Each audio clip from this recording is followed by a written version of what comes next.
Good evening. Welcome to the Justice Joe Henry lecture. You can see a banner that reminds us of a very distinguished man who did some great things in his life, and you'll hear a little bit more about him.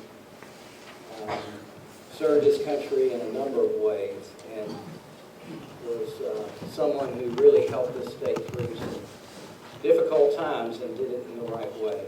And so tonight we honor his memory as we enjoy this lecture. Tonight we get to hear from the Washington Post correspondent for the Supreme Court. And as I think about in my lifetime, this perhaps is going to be one of the most critical sessions of the court.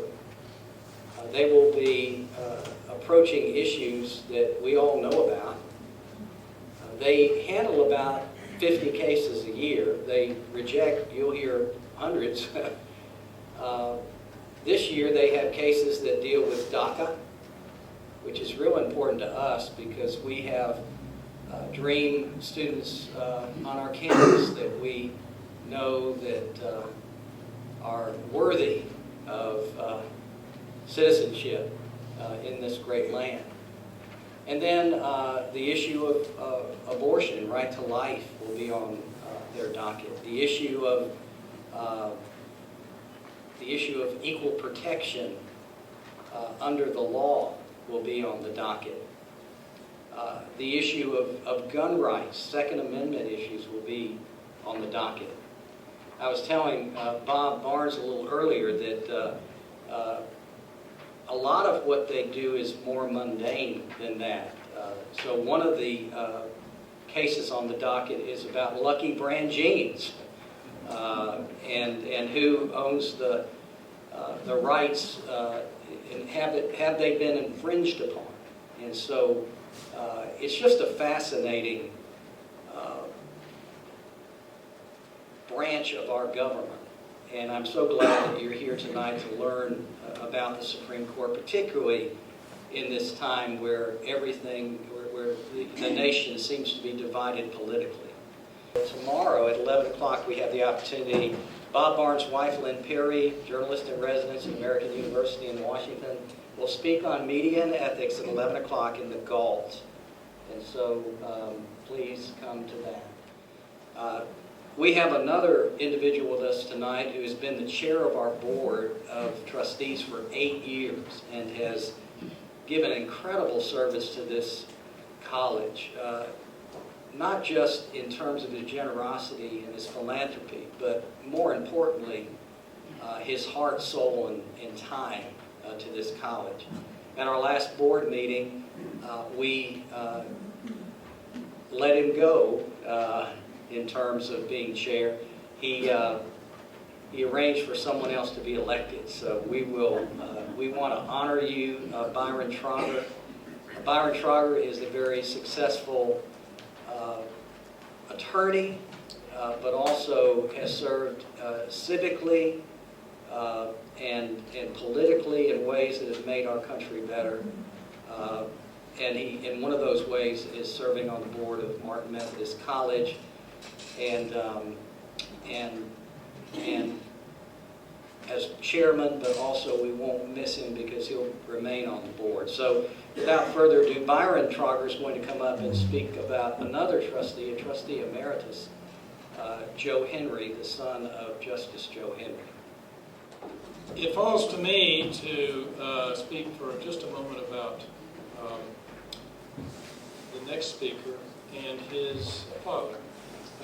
Chief Justice Joe W. Henry was a giant of the legal profession. He, as President LaBranch said, served in a time in which it was difficult. He served with grace. He served with humor. Some of his opinions are actually funny. And he wrote at least one opinion in verse. And he was a very talented man. He was a son of this community and never forgot where he came from. So it's entirely appropriate that this lecture series is named in his honor. But I want to talk about, for just a second, about Joe Henry Jr., who's going to be here introducing our speaker, and then we'll be engaging in a dialogue with him after he speaks. You know, it is very difficult for children of great people to, frankly, to succeed. I know in Washington you can see evidence of a lot of children of significant people who haven't done very well. And the sons of this man, Justice Henry, are the exception to that rule. Joe Henry and his brother Bob have been pillars of this community since they were little children. They are exceptional lawyers in the good sense.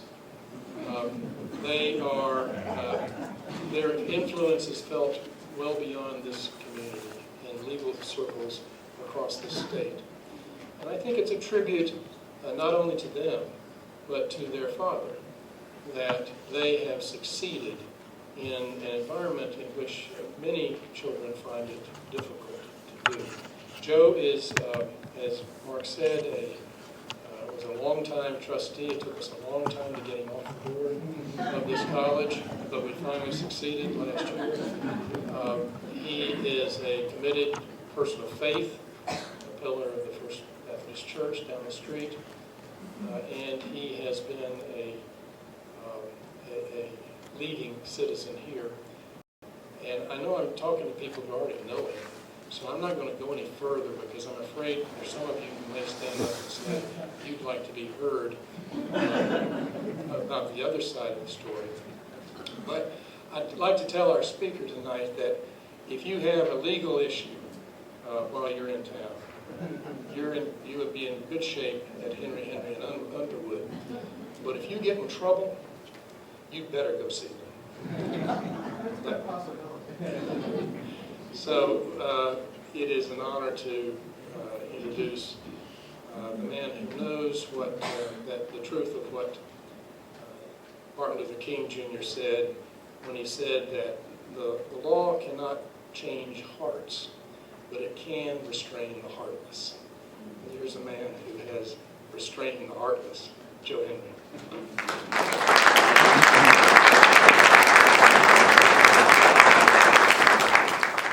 Thank you, Byron, for uncharacteristically nice words. I'm not used to that from you. My brother Bob and I and our respective families want to thank Martin Methodist College for the creation of this lecture series and the quality of the presentations year after year after year.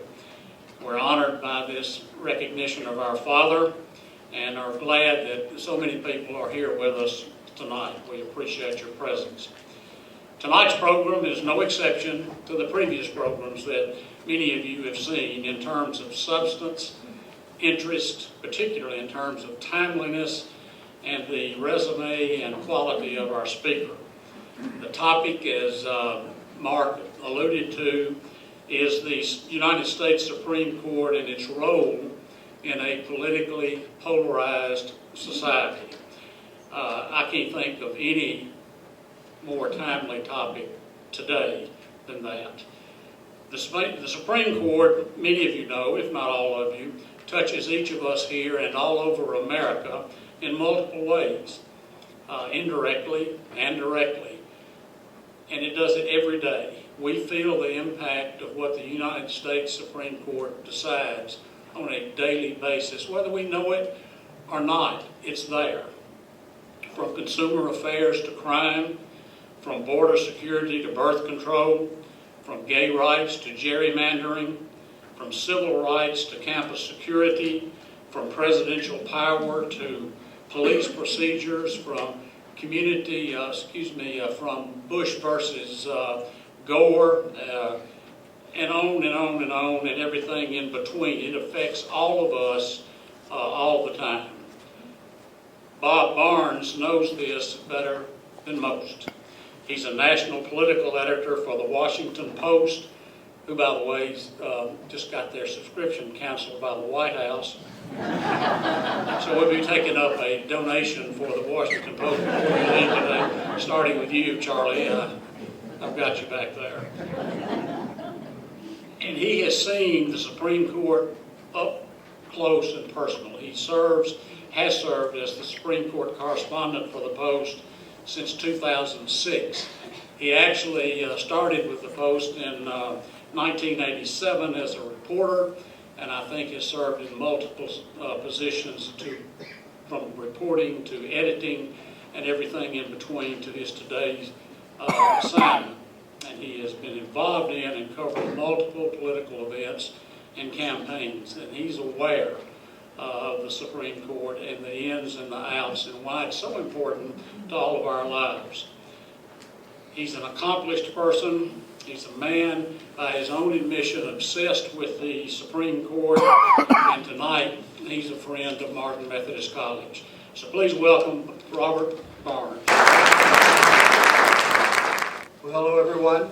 Thank you for having me. I appreciate it. It's a great honor to be here and to talk to all of you about a subject that I'm very interested in. And I have to say, especially gratifying to have so many members of my big, extended Southern family here tonight. That makes everything so special, and I will count on them to laugh at appropriate times and maybe look thoughtfully as I make a good point. Anything like that would be helpful. So I'm going to talk for a little bit about the court, and then we're going to take some questions, and I hope that you will ask questions. I really like to have that kind of exchange. I always think of something Justice Scalia, I heard him tell lawyers one time, which is, you know, when a judge asks you a question, even if it's one that doesn't help your case, you have to find some good way to answer it, because that's the only time you can really be sure that they're listening to what you say. And so when someone asks a question, I know I've got at least one person in the audience that is listening to what I have to say. So I thought I would talk about the state of the Supreme Court right now and its members. I have a bit of good news about the way the public sees the court, and then we'll take a look at some upcoming events that might threaten all of that good news. Sorry you didn't think you were going to get all good news from a journalist, did you? No.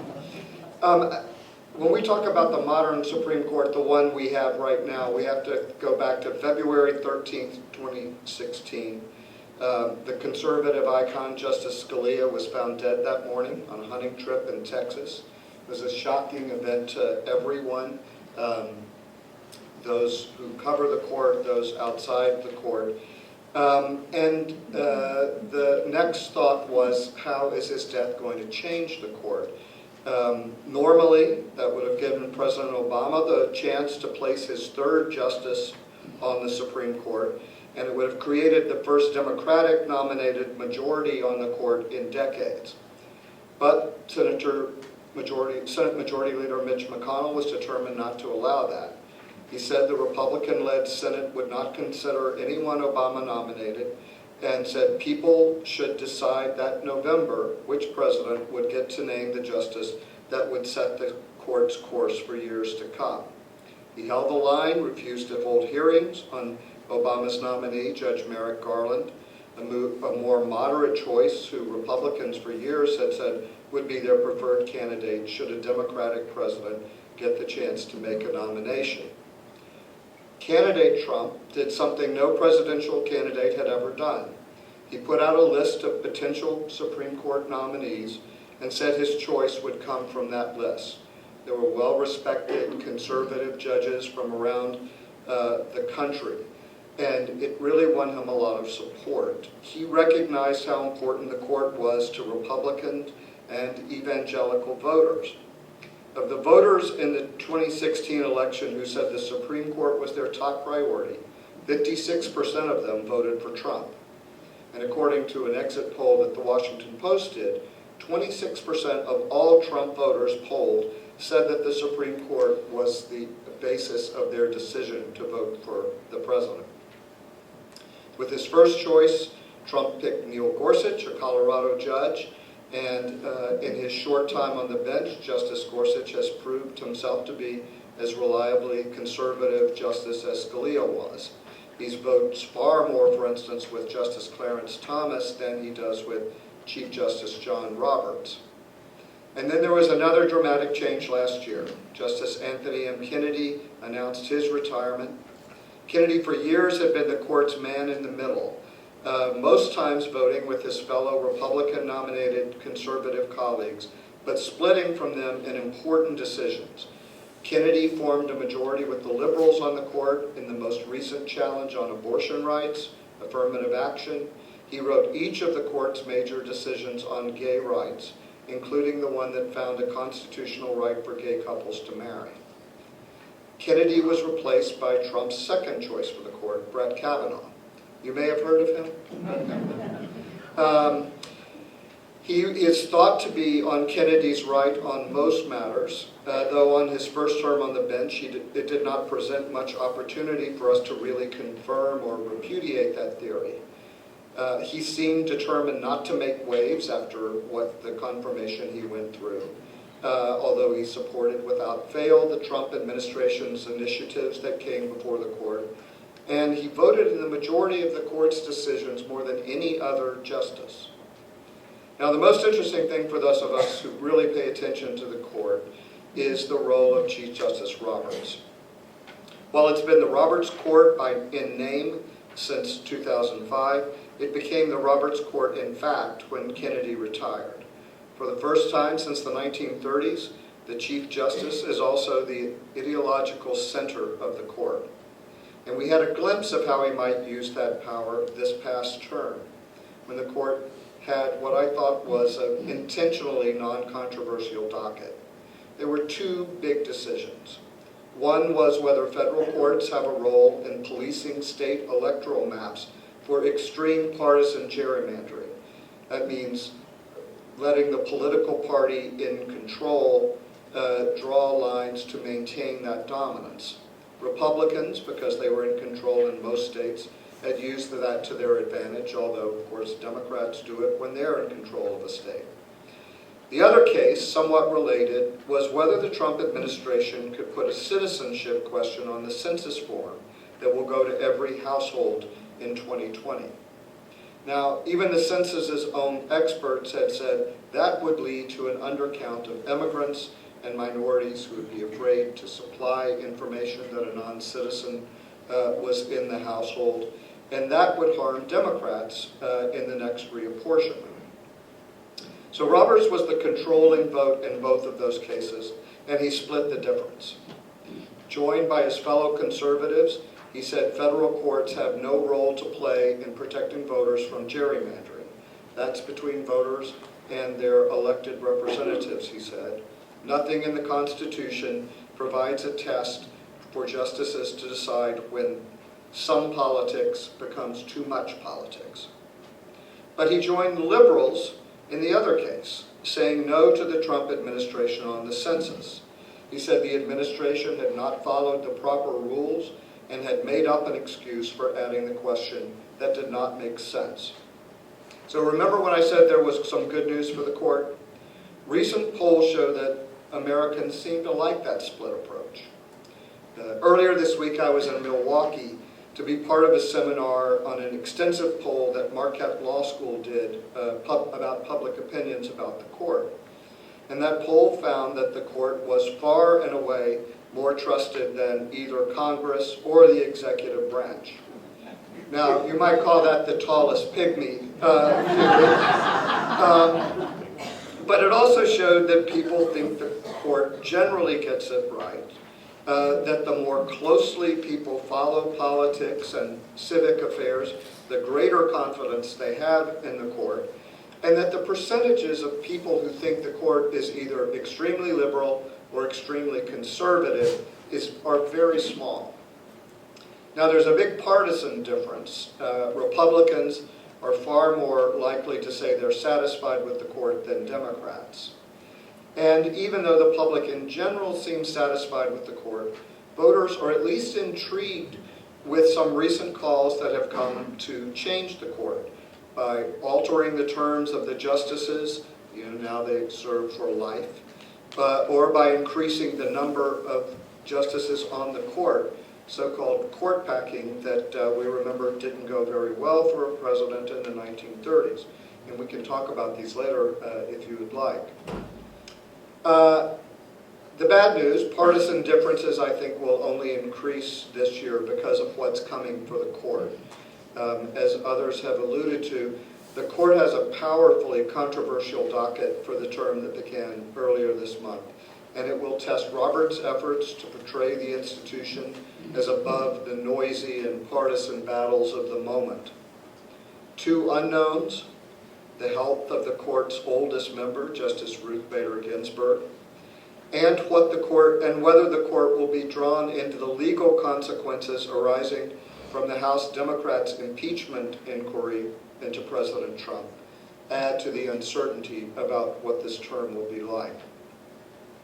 And on top of all this, resolution of the most contentious cases will probably happen in June, in the heat of a presidential campaign in which the future of the court has emerged as a galvanizing issue for conservatives and liberals.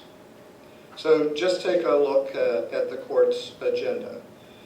Whether federal law protects LGBTQ workers from discrimination or being fired, whether the Trump administration's efforts to end the Obama-era program that protects immigrants brought to this country as children are lawful, the DACA program, the first Second Amendment case involving gun ownership in more than a decade, whether a state may withhold aid to private religious schools if it offers funding to secular ones, an abortion case that gives the court's new conservatives an opportunity to begin restructuring its jurisprudence on what is perhaps the nation's most divisive subject. And on the horizon, there are cases that could redefine when the government must give greater deference to a person's religious beliefs by exempting them from laws that apply to everyone else. And perhaps even a third trip to the High Court for the Affordable Care Act, also known as Obamacare.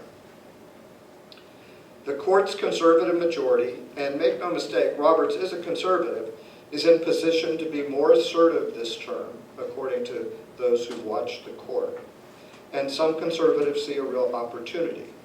Mark Rienzi, who brings religious liberty cases to the Supreme Court, told me before the term began, quote, "I actually can't recall a time in the last 20 years when there were so many key issues that seemed ready for decision and primed for decision, and a court that seems open to them."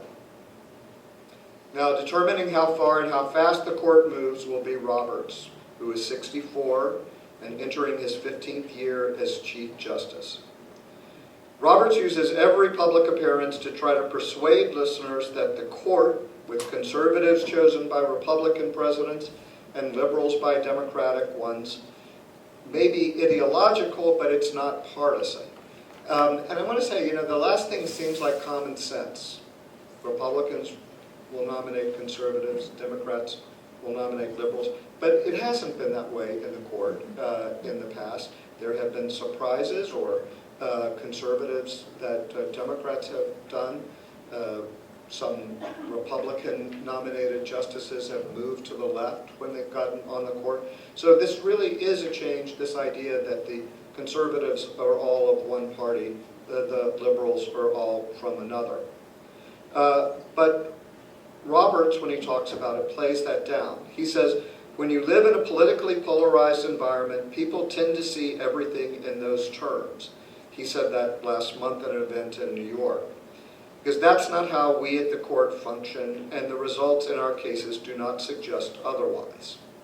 You might remember Roberts last year rebuked President Trump after the president criticized a judge who had ruled against one of his initiatives as an Obama judge. Roberts made a rare statement to say there are no Obama judges or Bush judges, Clinton judges or Trump judges. There are only federal judges who are trying to do their best. Well, political scientists would disagree with Roberts. Studies show that you can draw clear voting patterns based on the president who nominated a judge. But his point again was that ideology, not political reasons, motivate judges. There's a little bit of truth of that from the Supreme Court, at least from last term. We all focus on cases that split 5-4 because we think, that's where we've got a conservative 5, a liberal 4. But in only a third of those questions did the 5-4 vote come down that way. In other words, the conservative joined the 4 liberals in one of those cases. There were other cases where one of the liberal justices left usual voting folks and moved to the conservative side. And so there is something to what he says. Although Roberts says,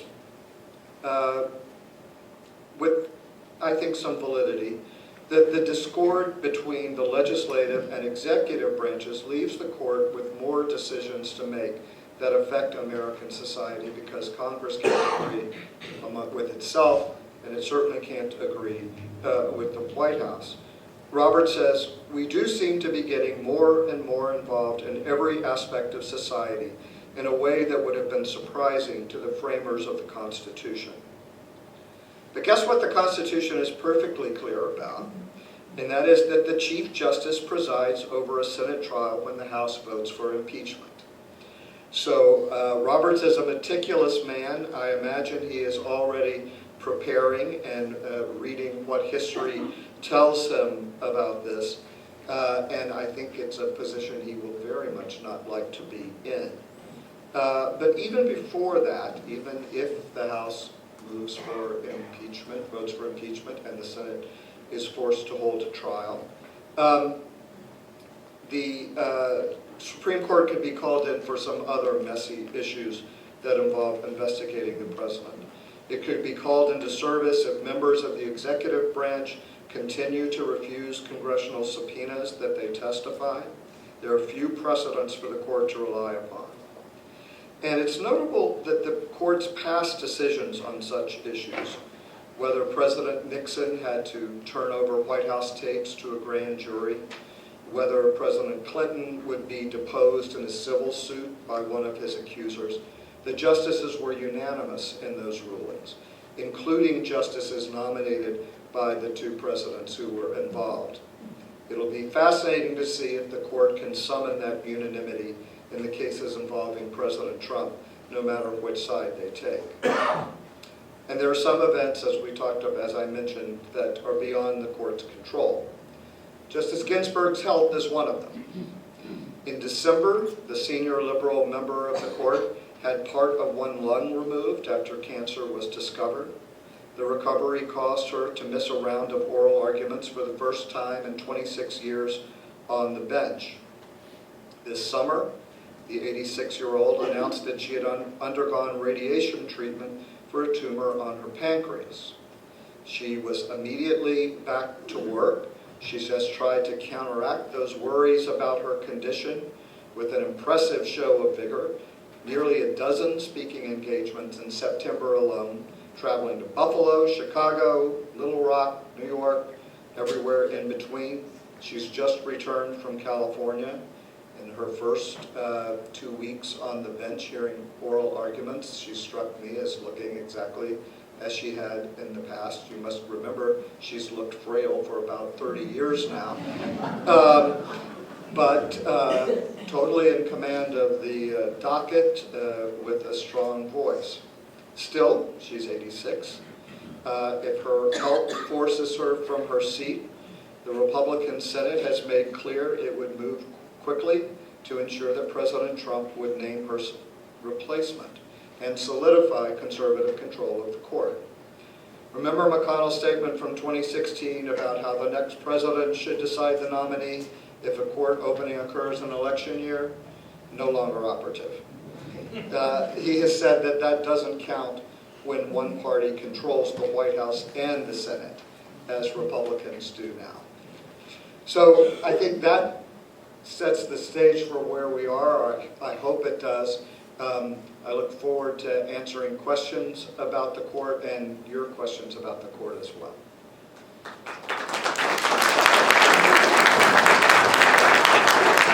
I want to talk about Ruth Bader Ginsburg just a moment. I told you that a little earlier I had been to out of town, and I found a number of books.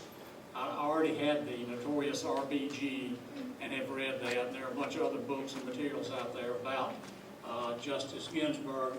And my question is really not so much about the Supreme Court as it is about her. She has become an icon, and she has raised the level of interest for many people in the Supreme Court that they never had before. Why is that? It's a very surprising thing because, to put it as nicely as I could, she wasn't the one considered to have the big personality even in her own marriage. Her husband was a much more outgoing guy, Marty Ginsburg. He's always the one that made people laugh and talk. Her children kept a book, and it was called Things That Made Mother Laugh, because it happened so infrequently that they could write them down. She's a very serious person, a brilliant person, and but she wrote a dissent in a Voting Rights Act case that was very tough. She took on the Chief Justice. It won her a lot of attention. Some college students, maybe law students, thought that it was fantastic, and they wanted to find some way to get people to read it. And so, they took from the notorious BIG, they created the notorious RBG, and it just took off. And now, there was a feature film about her last year. There was a very good documentary about her life that came out. And she is mobbed everywhere she goes. And the way she puts it is, here I am, I'm 86, and now everybody wants to have their picture made with me.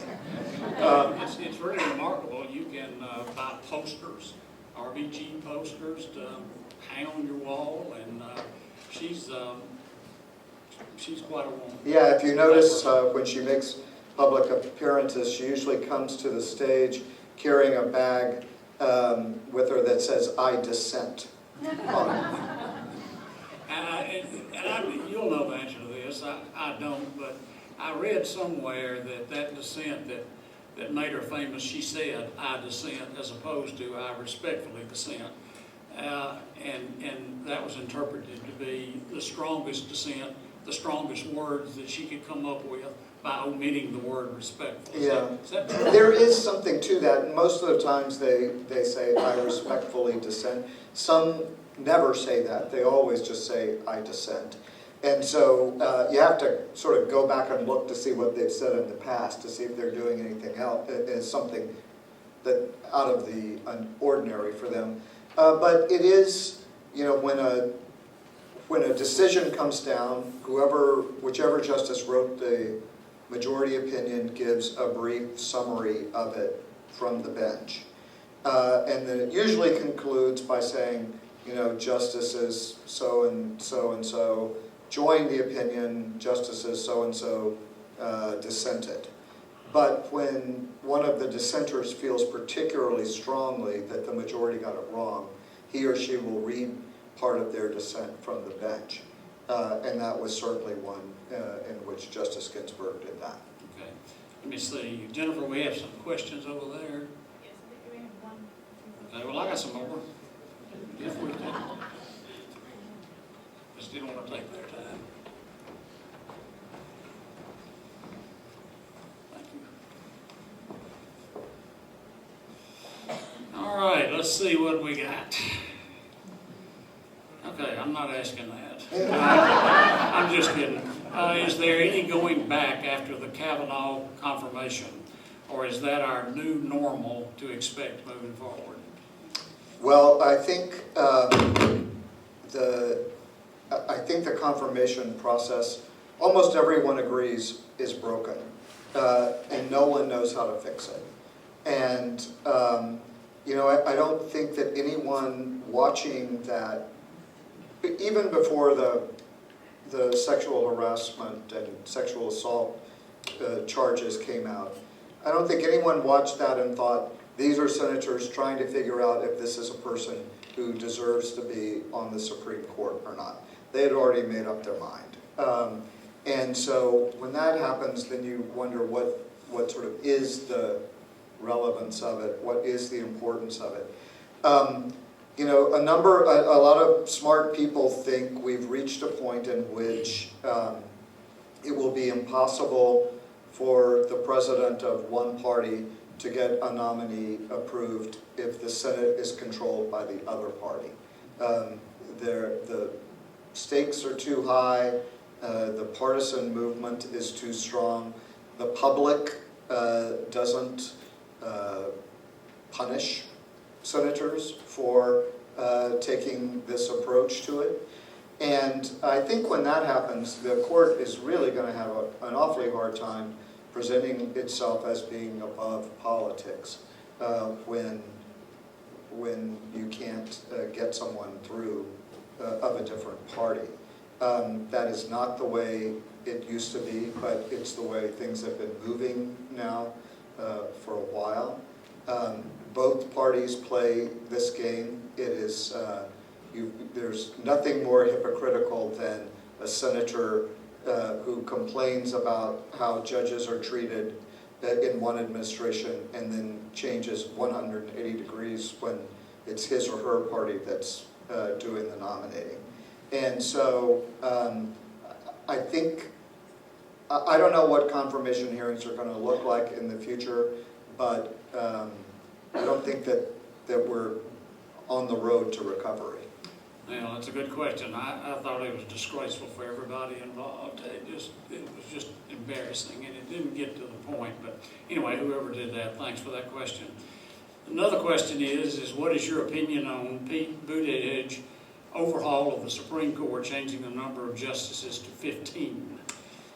Well, I don't know quite enough about his proposal to say a whole lot. The first thing that strikes me is that it seemed unconstitutional. The part of it, which is that somehow there would be 5 justices this way and 5 justices another way, and then those justices would nominate the other justices. There are some smart people who think that you could do this without a constitutional problem. It seems to me that the Constitution says the president must nominate and the Senate confirms. But maybe there's a way around that that smart lawyers would think of. I think it's interesting that his approach to the Supreme Court is to try to make it sort of fair and nonpartisan, whereas President Trump's approach was, we need to keep control of the Supreme Court for conservatives. And other Democrats who are running for president, their approach is, we need to take the court back, or we need to add some justices so that we have control of the court.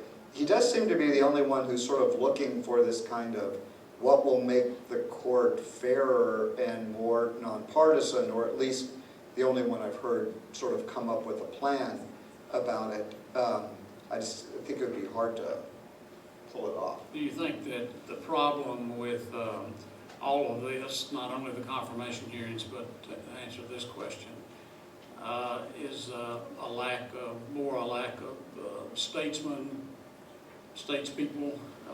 than anything else? When you have competing interests and one side wants one specific thing and the other side wants the other, nobody seems to be willing to talk about what's good for all of us in this room that are affected by it. Is it a lack of statesmen, or is it the process, or is it both? Yeah, it's a good question. I don't think that I know the answer to it. You know, the court has been a sort of funny thing as to who gets nominated to it. It used to be that there were very strict, unwritten, but enforced geographic sort of requirements that, you know, there was a Southern justice and there was a justice from here, and there used to be sort of religious that, you know, this next spot's going to go to a Catholic, and all of that's been wiped away. You know, at one point we had 5 of the 9 came from New York, and still it's a, what do they call it, the Acela Corridor Court, because so many of the justices are either from Washington to Boston or served on courts there. That's changing a little, but what I guess what I found is that a lot of those old things don't matter anymore. Religion used to be a big deal for who got nominated to the Supreme Court, and that's just not the case anymore. There was a time in which a fairly short time recently in which the court had no Protestant on it. There is one now, I think, and 5 Catholics, 3 Jews. So the old way of looking at the court has certainly broken down. Okay, good question. Is there a process for removing a justice whose health has greatly deteriorated and will not resign, i.e. mental health?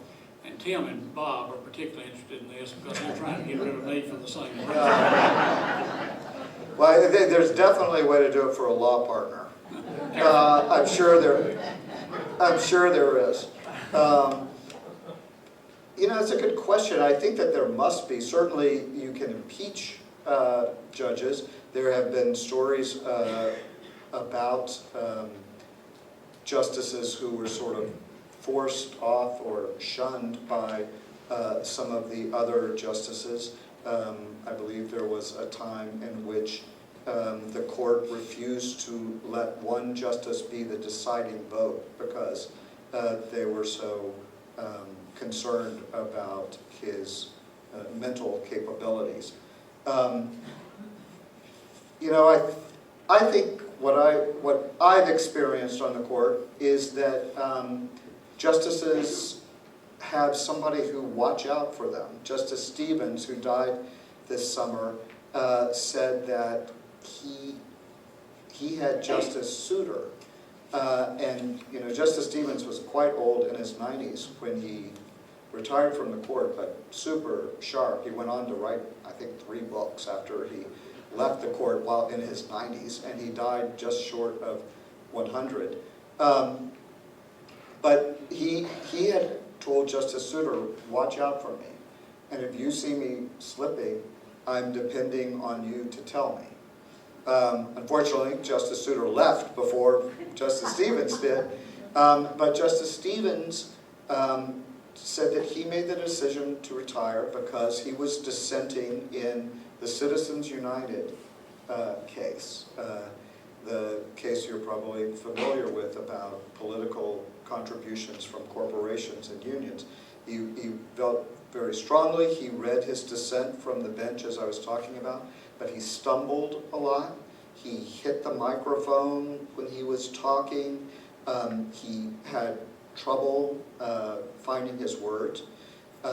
He later found out that he had suffered a mini stroke before this. He went on for the rest of the term, I thought fine, but then he retired at the end of it, and he had a book that came out, and I interviewed him in May right as the book was coming out, and he talked about this, and he looked at me and said, you could tell that there was something wrong with me, couldn't you? And I said, well, oh, yeah. Those of us did notice that you know, cover the court, noticed that you didn't seem up to speed.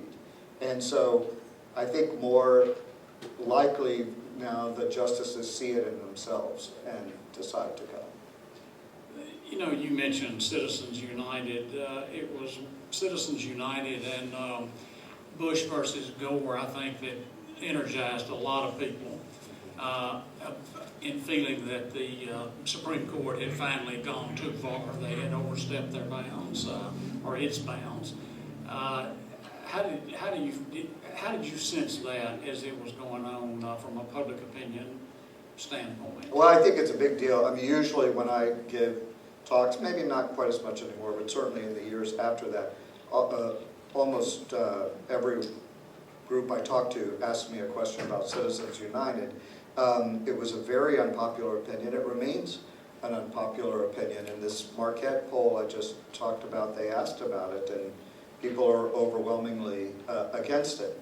But, you know, some smart person once explained to me that the court made that decision based on First Amendment grounds, and that public criticism, they think, almost reinforces their opinion that they were right, because their job is to defend the First Amendment, to defend what they see as speech rights, political speech rights, and the fact that it is much criticized does not cause them to question it at all.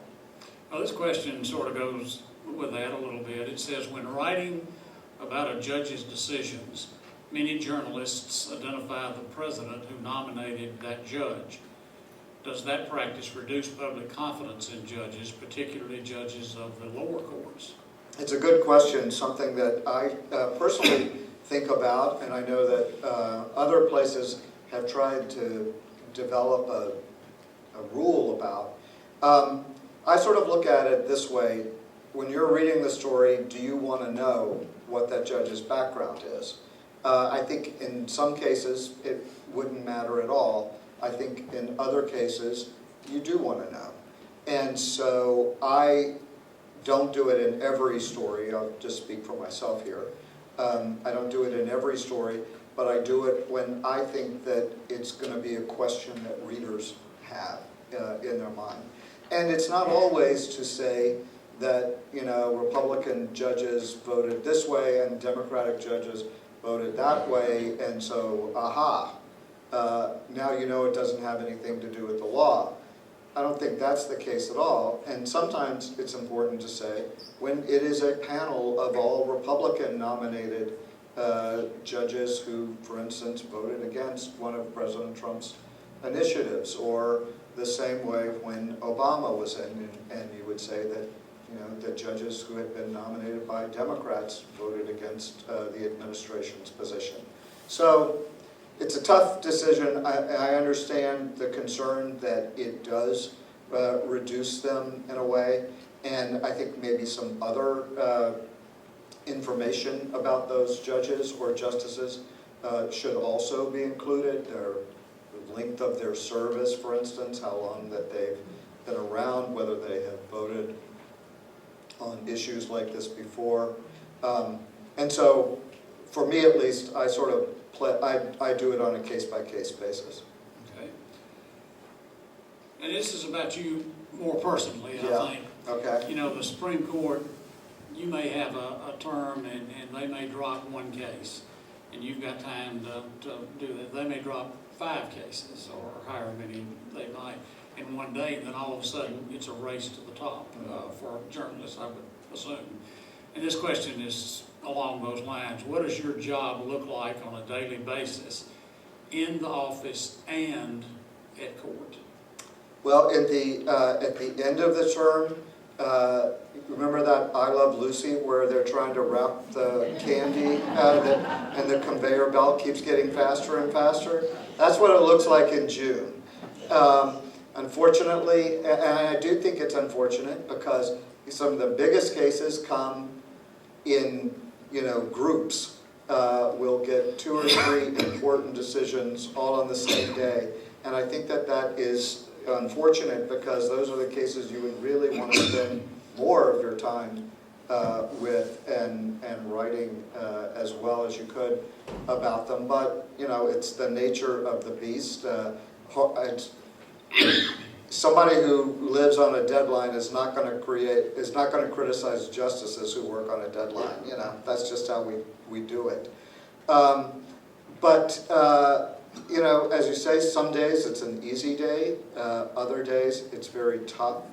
The court does a lot of things at once. It will release orders, which means cases that they have decided to accept to hear, and cases that they have decided not to hear. They'll do those, for instance, on 9:30 on a Monday morning. They will then start oral arguments at 10 o'clock. They may have a decision on those days if we're in the spring or the summer. So it's a very hectic time. It requires a lot of preparation, and I'm not just talking about me, I'm talking about all of us who cover the court. We write a lot of stories in advance. We get the facts of a case, those things that aren't going to change no matter what the court decides, written down and put somewhere so that we can get to them quickly. We never know what case the court is going to decide. We do get an advance notice saying we'll have decisions on Tuesday, for instance, and the court sometimes will say it'll be a regular day, which means three opinions or less, or a heavy day, which means it could be any number they want to do that day. And so you have to be prepared for anything to come down that day, anything that the court has already heard. So how do they treat journalists as a rule? Do they interact with you? Do they say, come on back into the inner sanctum and let's have a cup of coffee? Do you ever get back there? I would say they treat us with benign neglect. Especially a former political reporter covering the court, it was very hard for me at first. Politicians want to get their names in the paper. They want you to cover them. Justices, they're on for life. It doesn't matter what you write about them, really. They're set. And they also think that some think that they shouldn't give their opinions. Justice Ginsburg might be an exception to that. And some are more comfortable with reporters than others are. The one time you can count on getting an interview with a Supreme Court justice is when that justice has written a book, because they want the publicity. And so that's a time that you can request an interview and get one. I've had justices agree to interviews on the record on specific issues that either they wanted to talk about or I wanted to ask them about. And sometimes they just say, okay, I wanted to do a magazine piece on Justice Ginsburg. It's probably 7 or 8 years ago now, because it was the last time Democrats were trying to get her to resign so that Obama could name her replacement, and she didn't do that. And so I went with her to Santa Fe, New Mexico, where she goes every summer to attend a week of operas at the Santa Fe Opera and to hike in the hills. And so she let me come out and hang around with her and this weird set of friends she's got out there. And so, but those are very rare. No other justice has agreed to that kind of access. Okay. This is a two-part question. Okay. See how you want to answer this. Part 2 is, what is your political association? I started not to ask that, but I thought, well, they went to the trouble to write it. We'll ask it and see. I'm an independent. When I started covering politics and reporting, I decided that I shouldn't be a member of either political party.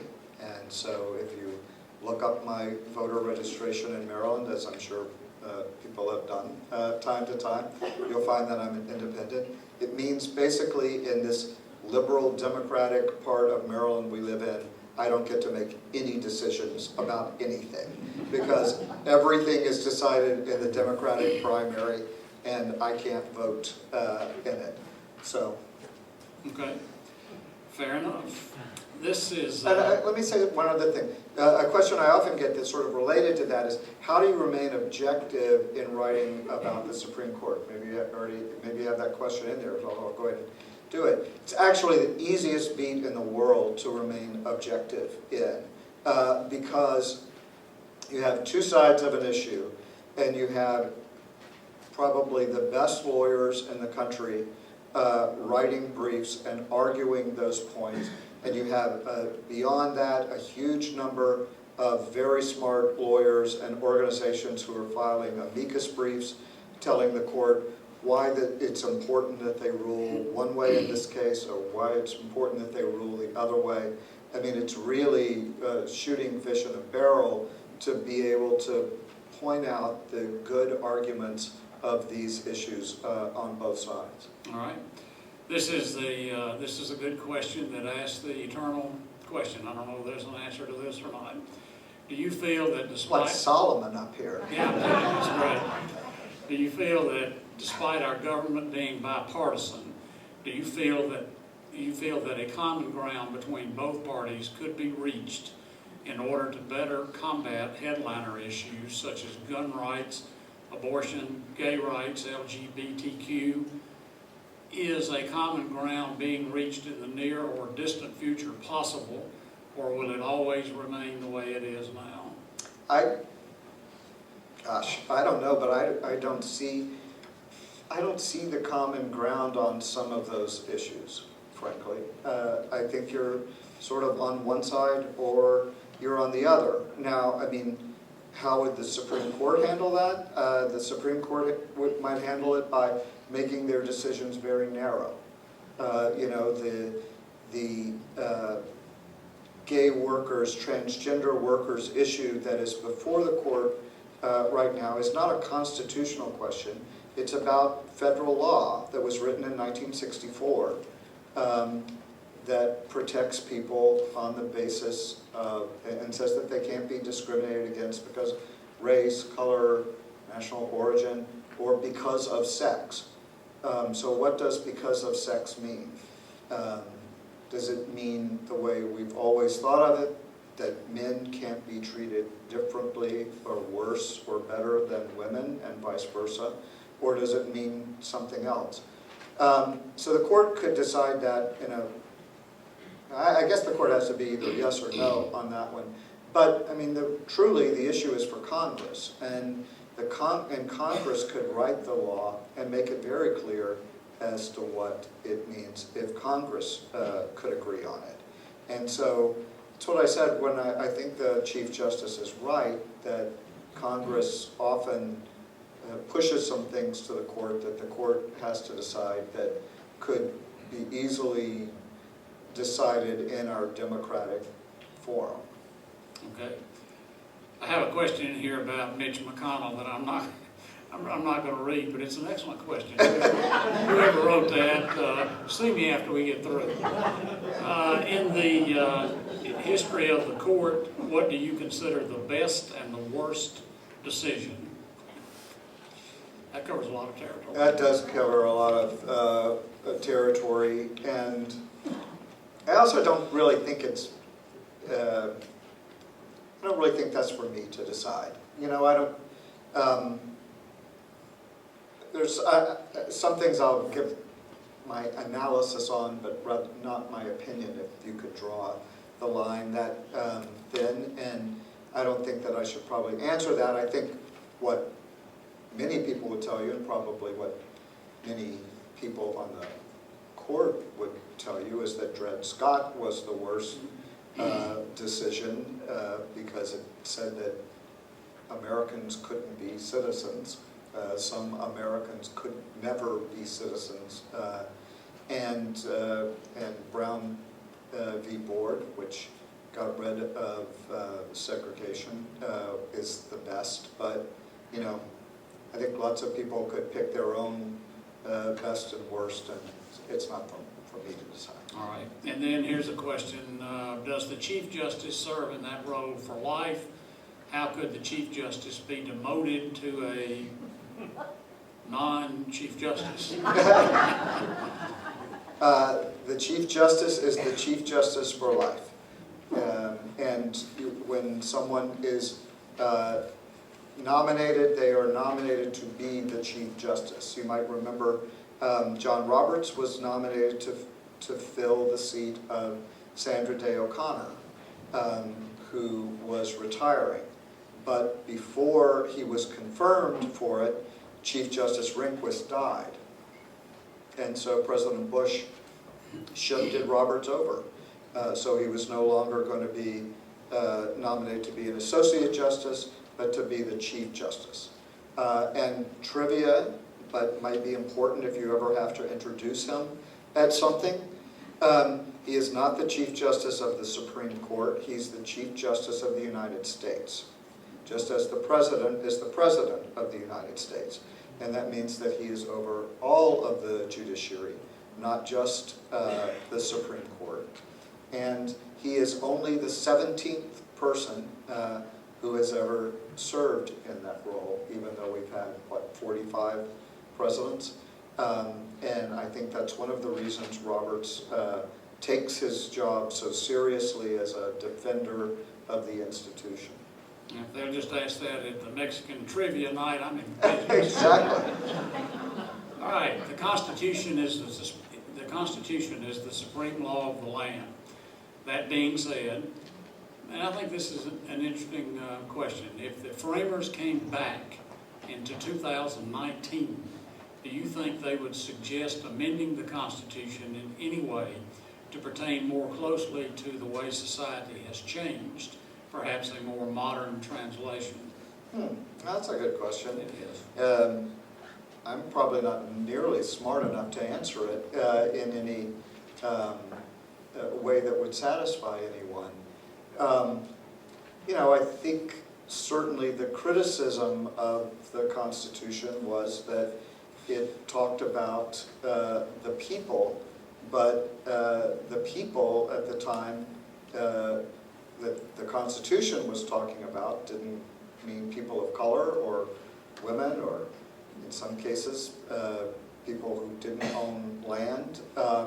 And so you would think that perhaps there would be a more sort of expansive view that the framers would come up with about who the people were that the Constitution gave rights to, rather than it have to be amended as it has to cover people that it didn't cover at first.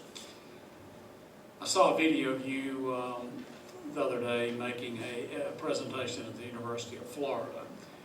And in that presentation, you said something to the effect that the media, and specifically the Washington Post, is not at war with the president, but at work. How about explaining what you meant by that? Well, I wish I could come take credit for it, but that is from our editor, Marty Barron, who, when the president would criticize the paper and maybe rail against the coverage, Marty said, we are not at war, we are at work. We are doing our job, which is to cover critically the most important person in the country. And, every newspapers, media organizations, I guess we should call them now, don't exist to make politicians happy, but to try to look out for readers. And we can be criticized for not doing a very good job of that sometimes, but I don't think that anyone, or I hope that people don't think it's personal, that we have always had a scratchy relationship with whoever the occupant of the Oval Office is. I think it's true, and if I'm off by maybe one. I don't believe President Obama ever gave an interview to a reporter from the Washington Post in his 8 years in office. Now, President Trump, we can get on the phone pretty easily. A lot of reporters has his cell phone number, and he'll talk to us. And so, in that way, we probably have more access to him than we did to President Obama. And so, I think what we try to mean by that is This is what journalists do. Okay. I have one last question. I think, does anybody else have a question you want to ask? Okay, this is our last question then. These have been great questions, by the way. Yeah, but very good. I am an international student and would like to ask you why Trump doesn't respect any immigrant or people who is coming from another country. Oh boy, let's get one more question because I really, that's one I can't say. I don't cover the president. I don't know him. I've never really reported on him, and so that's not one. Well, let's end on one more question then that maybe you can answer. Justice Thomas was a victim or the opposite, depending on your viewpoint. In his confirmation hearing, it was in its own way and time as ugly as the Kavanaugh hearing. He got on the Supreme Court, obviously, and he's been there now for all those years. Rarely asked questions, hardly ever asked a question. In fact, it's so rare that when he does, the media comments on it. Yeah. He asked a question today. There are those that think that he doesn't ask questions because he's in over his head in this job. Do you have any feelings about that? Well, I certainly wouldn't say that. I'll tell you why he says that he doesn't ask questions. He says that he thinks that oral argument is a time for lawyers to present their case. He thinks that his colleagues ask too many questions and interrupt that process. And you certainly couldn't make the case that because Justice Thomas doesn't ask questions, not enough questions are asked of the lawyers. It is what they call a hot bench, which the lawyers in the crowd will know, which means that an advocate gets up and is immediately pummeled with questions from the justices. Now, I think that in a way that's what it should be. They've submitted their briefs, they have made their arguments, and this is a chance for the justices to challenge those arguments and those theories. And so I think that that is what the whole oral argument is about. You know, I think it's unfortunate that Justice Thomas doesn't ask more questions because he often has a view of the case that no one else has. And he will often write a solitary either concurrence to the opinion or dissent in which he takes a very different view of the case. Justice Gorsuch has started joining him on some of those. But, you know, it would have been interesting for him to ask the question at the oral argument and see what the lawyers had to say about it. You know, these are very smart people up there, and if you read their opinions, you may not agree with them, and you certainly may not agree with the outcomes they reach, but I don't think that you would say that any of them are in over their head. Okay, this is the final Last question. Roe versus Wade is probably one of, if not the most well-known, well-discussed, well-argued opinions ever decided by the United States Supreme Court. Do you think, based on what you see and hear and covered in the Supreme Court, they are looking for a test case to do something with Roe versus Wade? I think we'll know that in the next couple of years.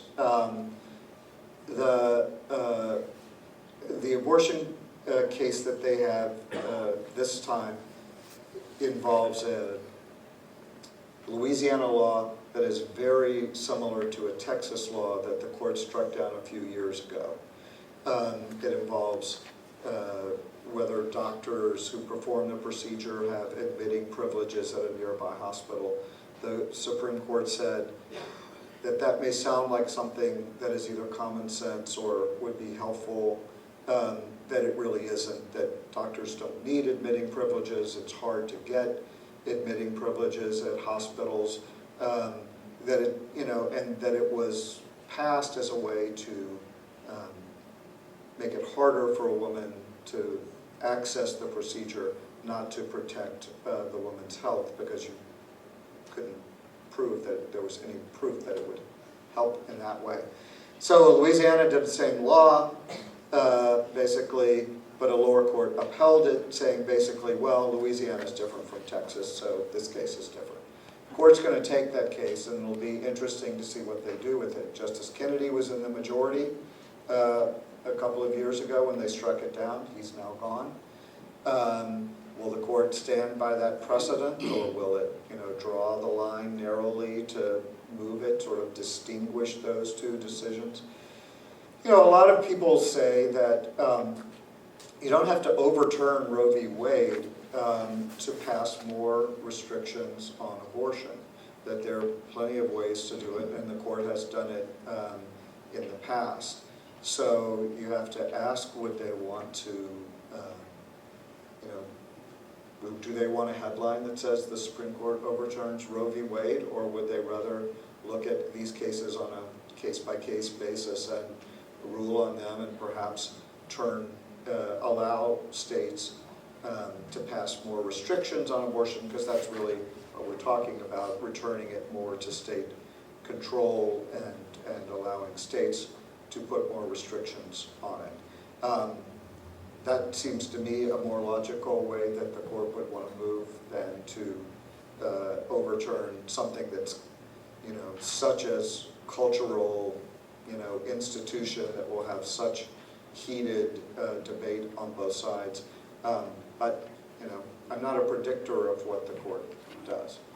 Well, this has been great. I want to reiterate our thanks to Martin Methodist College for putting this on, and everybody that had anything to do with it, from organization to the food service, to the people that helped gather the questions, to you being here and participating in this. You don't have an opportunity anywhere to have someone of this stature from the mainstream media to come talk to you about something as critical as the United States Supreme Court. So it's been a lot of fun. I think you were great, and Bob, we appreciate Thank your you. willingness to